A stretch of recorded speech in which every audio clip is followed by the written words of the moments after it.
आप देख रहे हैं पाकिस्तानी खबरों और तबसरों पर मुश्तमिल आखिरी शो।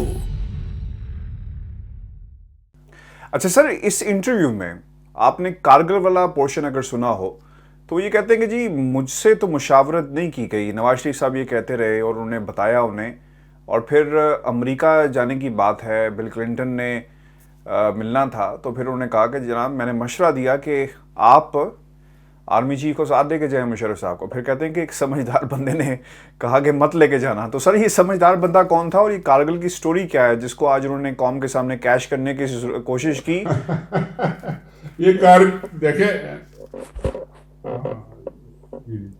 देखिए कारगिल की स्टोरी जो है ना वो मुझे पूरी पता है, क्योंकि मैं यहाँ वॉशिंगटन में था और 6 घंटे मैं व्हाइट हाउस के सामने धूप में 4 जुलाई को खड़ा रहा कि ये इनकी मीटिंग होने, ये आए, बिल क्लिंटन आए, और उसके बाद जो ड्रामा हुआ वो भी मैं भी बताता हूँ कि वो क्या हुआ जब ये जा रहे थे। वो भी मुझे आप याद दिलाइएगा तो मैं वो भी बताता हूँ। कारगिल के अंदर जो बातें, जो मीटिंग जो हुई 4 जुलाई, एक तो 4 जुलाई अमेरिका का इंडिपेंडेंस डे होता है और कोई दुनिया का काम ऑफिशियल 4 जुलाई को नहीं होता क्योंकि छुट्टी होती है, बड़ी लोग तैयारी करते हैं, वो आतिशबाजियां होती हैं, पार्टियां होती हैं, ये होता है, छुट्टियां होती हैं। मगर इन्होंने जबरदस्ती करके कहा गया कि जी हम जाना है और आना है, और ये आ गए और बेगम बच्चों सबको लेके आए साथ। अच्छा, उस मीटिंग में इत्तेफाक की बात है कि हमारे एक बहुत करीबी दोस्त जो एम्बेसी में काम करते थे वो भी शामिल थे, क्योंकि वो अरेंज कर रहे थे सारा, वो हैंडल कर रहे थे सारा अमेरिकन मीडिया को, जो जिसने कवर करना था। कोई मीडिया तैयार ही नहीं था कवर करने के लिए, ये मैं आपको बता दूं। कोई मीडिया CNN ये वो कुछ तैयार नहीं थे कि जी 4 जुलाई को हम कुछ नहीं करते, आप जाए, क्या कौन आ गया पता नहीं मीटिंग करने के लिए प्रेसिडेंट से। तो खैर वो उन्होंने बड़ी मुश्किल से तैयार किया। CNN की एक रिपोर्टर को, जो उनकी दोस्त थी, वो उनको एम्बेसी के थ्रू वो मीटिंगें करते रहते थे, उनको खिलाते पिलाते भी थे, उसको तैयार कर लिया उन्होंने कि जी आप कम से कम इस मीटिंग को कवर कर ले, एक तस्वीर ऐसी बना ले जो दोनों की आते हुए या जाते हुए या बैठे हुए हो जाए।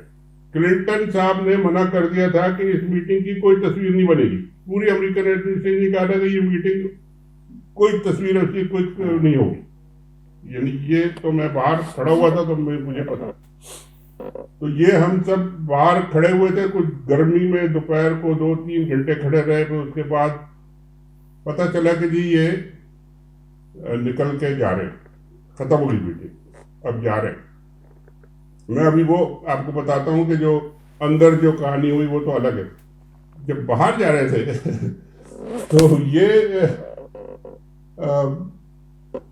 नवाज शरीफ साहब से जो व्हाइट हाउस के सामने जो ब्लेयर हाउस है उसमें ठहरे थे। इनको मीटिंग वहां हुई थी, व्हाइट हाउस के अंदर नहीं थी, वो अक्रॉस द स्ट्रीट है। तो प्रेसिडेंट क्लिंटन वहां मिलने आए इनको, मगर है वो part of the white house. तो अंदर जब मीटिंग हुई, जो भी उसके अंदर हुआ बताऊंगा। जब बाहर निकलने लगे तो नवाज शरीफ ने कहा कि जी आए मैं आपको छोड़ दूं। एग्जैक्टली यही हुआ। उन्होंने कहा आए मैं आपको सी ऑफ कर दूं। उन्होंने कहा जी आप मुझे सी ऑफ कैसे कर रहे हैं, ये तो मेरा घर है, मैं सी ऑफ करूंगा आपको। अच्छा, तो वो सब लोग ये तैयार थे कि जी ये क्लिंटन साहब वापस चले जाएंगे white house cross the street, और फिर नवाज शरीफ साहब निकलेंगे और दोनों साथ निकले। खैर वो मैनेज ये हुआ कि जी वो दोनों साथ, तो उन्होंने कहा कि जी आप बुलाएं अपनी गाड़ी। तो नवाज शरीफ की गाड़ी बुलाई गई, वो आके लगी, हम लोग देख रहे थे, और दोनों वहां से निकल के आए। और that was the like 10 seconds footage जो के सारी दुनिया में चलाई गई कि जी ये देखें दोनों मिल रहे हैं, बड़ी मीटिंग हुई है, और उसके अलावा कोई फुटेज नहीं थी। और उसमें क्लिंटन साहब ने उनको कहा कि जी खुदा हाफिज़, अब वो गाड़ी में बैठ गए। कोई किसी को प्लान पता ही नहीं था कि जी ये प्राइम मिनिस्टर यहाँ से निकल के कहाँ जाएंगे, और वो तो वहीं ठहरे हुए थे। तो वो उन्होंने जाके गाड़ी में बिठा दिया इनको, वो गाड़ी लेके चले गए। आगे सारे स्टाफ भी अंदर बैठा हुआ है, वो ड्राइवर को भी पता नहीं कि कहाँ जाना है, प्राइम मिनिस्टर साहब इधर उधर घूम रहे हैं अकेले गाड़ी में। ये हमारी मीटिंग है। और जाके जाके वो ये मीटिंग हुई थी। और वो जो जो जो होटल वॉशिंगटन का है उसमें वो उनको जाके गाड़ी ने वहां उतार दिया। वहां जब अंदर गए तो ना कोई मिलने वाला ना रिसीव करने वाला, लोग भागे भागे, फिर एम्बेसी वाले सारे गए कि जी ये क्या हो गया। खैर चलो वो वहां पहुंच गए। चलो वो तो एक अलग बात। अंदर की जो कहानी हुई उसमें सबसे इम्पोर्टेंट बात ये हुई कि नवाज शरीफ साहब ने कहा कि जी आप मुझे 1-on-1 एक मीटिंग दे, ये सारा स्टाफ का रेजिमेंट को आप बाहर भेजें। तो क्लिंटन से उन्होंने कोई चार दफा कहा, क्लिंटन ने चारों दफा कहा कि जी आपको 1-on-1 नहीं मिलेगी, मेरा ये स्टाफ रहेगा यहाँ पे और एक आदमी नोट्स लेगा ये पूरा। और उसके बाद जो वो नवाज शरीफ साहब तो परेशान हो गए। उन्होंने कहा जी अब मैं जो दिल की बात करने आया हूँ वो मैं क्या करूँ, इनसे कैसे करूँ, ये तो सारा का सारा इन्होंने मना ही कर दिया। खैर जो उन्होंने बात करनी थी कि जी वो मुशर्रफ साहब ने ये किया वो किया और हम अब चाहते हैं कि जी विड्रॉ करें, जो भी भारत, उन्होंने पहले कहा कि जी आप अनकंडीशनल विड्रॉल का ऐलान करें, फिर उसके बाद बात होगी। खैर वो हो गया सारा कुछ। तो ये जो शहबाज शरीफ साहब कह रहे हैं कि जी मैंने मशवरा दिया था कि मुशर्रफ को ले जाओ, मुशर्रफ को ले जाने का तो सवाल ही पैदा नहीं होता था। उनके भाईजान तो वहां गए थे 1-on-1 मीटिंग के लिए और वो मुशर्रफ को साथ लेके जाते तो उनका तो सारा गेम ही उलट गया था। और जो ये कह रहे हैं कि जी समझदार आदमी ने कहा, समझदार आदमी उनके भाईजान थे भाई, और उनके पीछे कोई चमचा उमचा भी होगा नीचे का, लेकिन ये कि असल तो वो थे। उन्होंने कहा जी ये शहबाज ये क्या मैं उसको लेके जाऊँ, ये इसके खिलाफ तो मैं जा रहा हूँ वहाँ, इसको मैं हटाने के लिए, इसका तख्ता उलटने के लिए तो मैं वहाँ जा रहा हूँ कि जो मेरी मदद करें आप, और तुमसे कह रहे हो कि इसको भी ले जाओ साथ। तो वो नहीं हो नहीं सकता था, वो नहीं हुआ। और ये स्पिन कर रहे हैं ये सारी, जो अब ये स्पिन जो थी, ये सलीम साबिर साहब को चाहिए था कि जी वो उसको पिन डाउन करते कि जी ये आप कैसी बात कर रहे हैं, कैसे क्यों हुआ। और अगर स्टडी करके आते हैं या होमवर्क करके आते हैं तो उनके बहुत बीच में ये आर्टिकल लिखे गए हैं सारे इस बात पे। एक हमारे एम्बेसी में जो उस वक्त मीडिया के इंचार्ज थे, उनका नाम है Malik Zahoor Ahmad. He was the incharge of the media for that meeting. और एम्बेसी में बोले थे एम्बेसी में मीडिया के इंचार्ज थे पाकिस्तान एम्बेसी में। उन्होंने आर्टिकल लिखा न्यूज में और ये सारी कहानी उन्होंने लिखाई कुछ 4-5 साल पहले, पूरी छपी हुई है ये कि जी ये इस तरह की बातें हुई और मैं मौजूद था। और उन्होंने बड़ी मुश्किल से पता नहीं क्या क्या उस CNN की रिपोर्टर को दे के ये अपनी वीडियो फुटेज जो 10 सेकंड की थी वो चलवाई। वो उनकी वजह से चली, वरना वो पता ही नहीं लगता दुनिया को कि ये कोई इनकी मीटिंग भी हुई है। और कुछ नहीं हुआ, उन्होंने आके कहा कि जी बस खत्म हो गया। उसके बाद सुने आप क्या हुआ, एक और इसके साथ का किस्सा। जी जी। शाम को उन्होंने मैसेज भेज दिया कि जी मैं और मेरी बेगम साहब और बेटी जो है हम आपसे तस्वीर खिंचवाना चाहते हैं व्हाइट हाउस पे।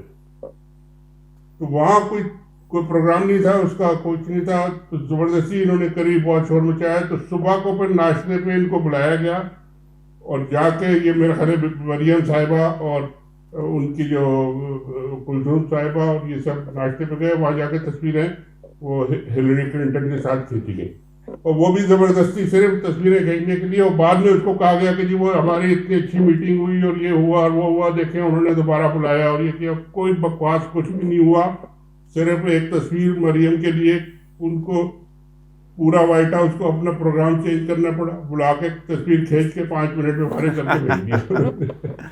शाहीन साहब ये कुछ चीज़ें बड़ी इंपॉर्टेंट इस इंटरव्यू में और भी निकली हैं, क्योंकि इन्होंने तो बहुत सारी लूज बॉल्स दे दी हैं हमें खेलने के लिए।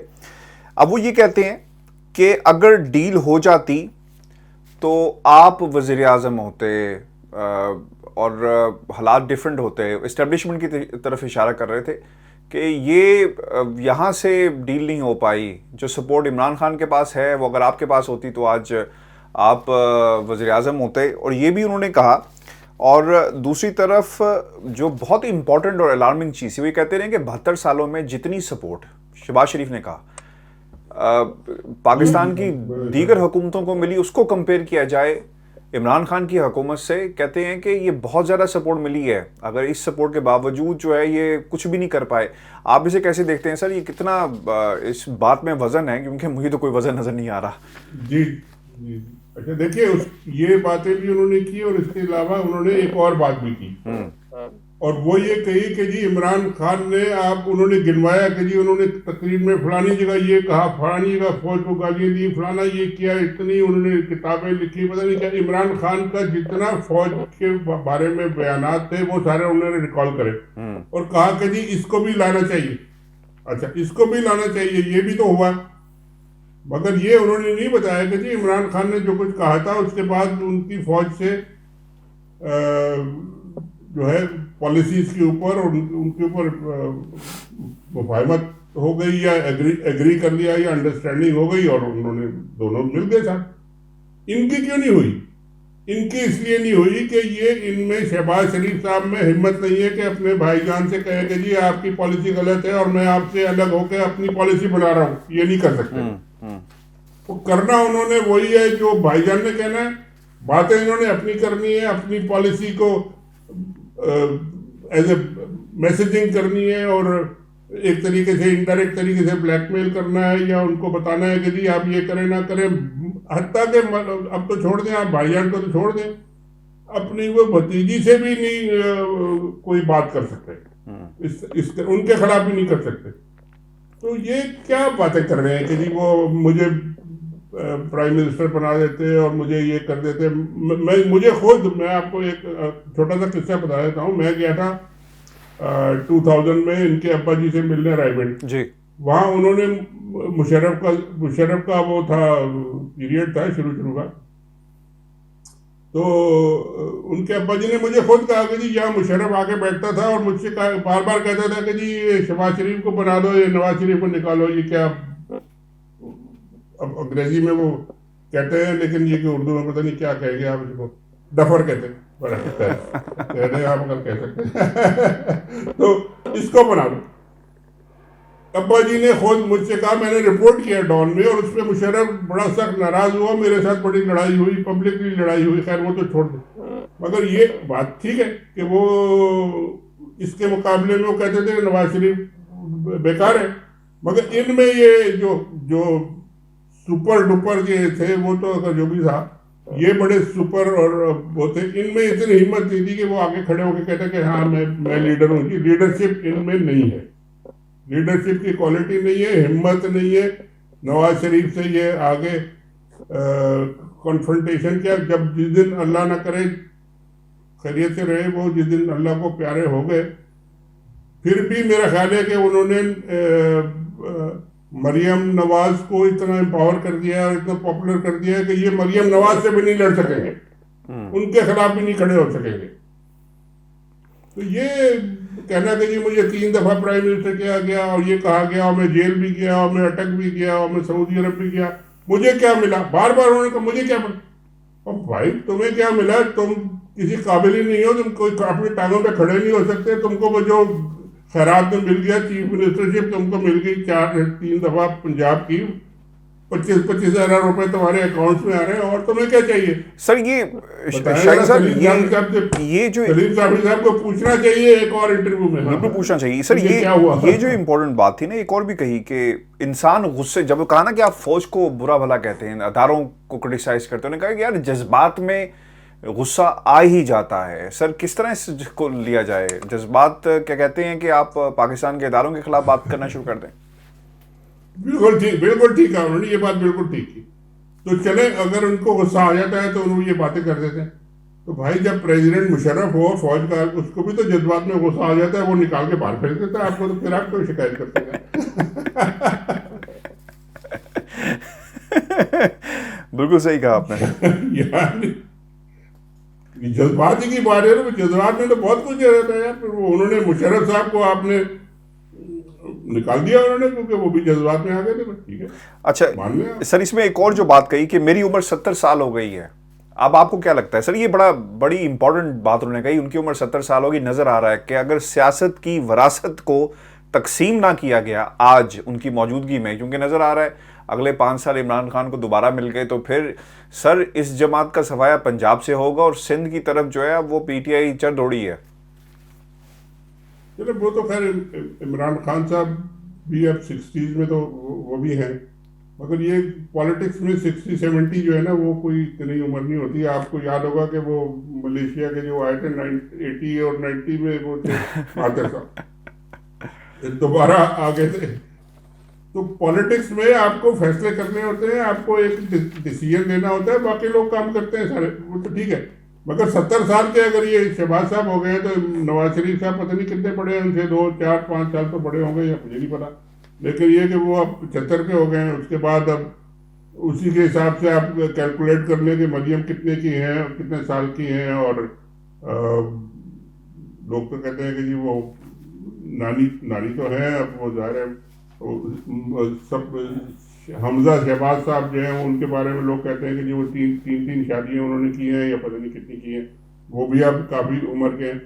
तो ये विरासत जो है ना ये अब मेरा ख्याल है कि ये अब आस्ता आस्ता ख़त्म हो रही है, क्योंकि एक पीपल्स पार्टी का जो दौर है विरासत का, वो जरदारी साहब जब तक हैं वो रहेगा, उसके बाद फिर वो उनका भी काफ़ी किया पांचा होगा। और यहाँ पे यही होगा कि जब तक नवाज शरीफ साहब जिंदा हैं कोई कुछ नहीं कर सकता, और वो लड़ाई करेंगे तो लड़ाई होगी, और मुफाहमत तो वो करने वाले नहीं है। तो ये इनका हाल सबका बुरा रहेगा, और इनमें से बहुत सारे लोग छोड़ के चले जाएंगे अगर इलेक्शन आ गया तो। सर ये भी आप बिल्कुल ठीक कह रहे हैं। इसमें एक और इम्पोर्टेंट बात, लास्ट क्वेश्चन एंड देन हम जो है उसके कंक्लूजन की तरफ जाएंगे।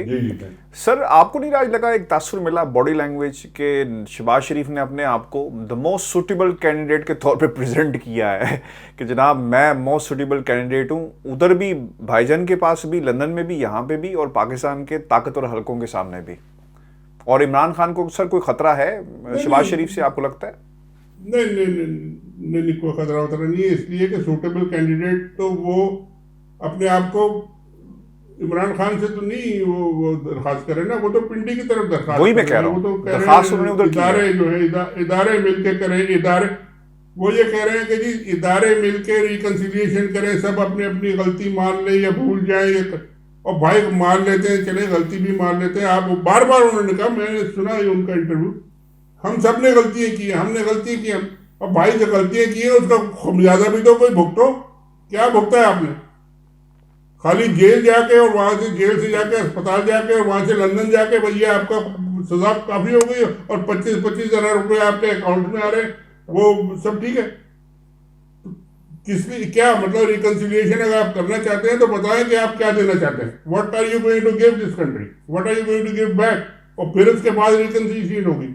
इमरान खान तो यही कहता है ना कि जी एनआरओ मांगते हैं, एनआरओ मांगते हैं। आज उन्होंने कंफर्म कर दिया कि हाँ एनआरओ ही मांगते हैं, और तो बाकी सारे चले। सर ये बहुत बात हो गई, इंशाल्लाह फिर और बिल्कुल ठीक है सर। व्यूअर्स ये हमारा आज का प्रोग्राम आखिरी शो था, अपने कमेंट्स हमें जरूर भेजिएगा, और सर ये भी जाते जाते बता दें कि हम रेगुलर कब से होंगे, ये बड़ा मेन सवाल आज का ये था कि रेगुलर कब होंगे। नहीं मैंने आपको बताया था कि मेरा वो मूवी नहीं मुझे तो बताया, हमारे व्यूअर्स को बताएं आप प्लीज। नहीं मैं व्यूअर से भी कह रहा हूँ कि जी मैं आजकल क्योंकि डोमेस्टिक उसमें घर चेंज कर रहा हूँ, सारा सामान उठाना पकड़ना, सिस्टम सारे उलट पुलट हो गए, तो ये मेरा ख्याल है 2-4 दिन और लगेंगे, और इसके बाद वी विल बी रेगुलर। एक दफा वहाँ सेट हो गया तो फिर we can do any number. बहुत शुक्रिया व्यूअर्स, अपने कमेंट्स में भेजिएगा। इजाजत दीजिए, अल्लाह ने के बाद।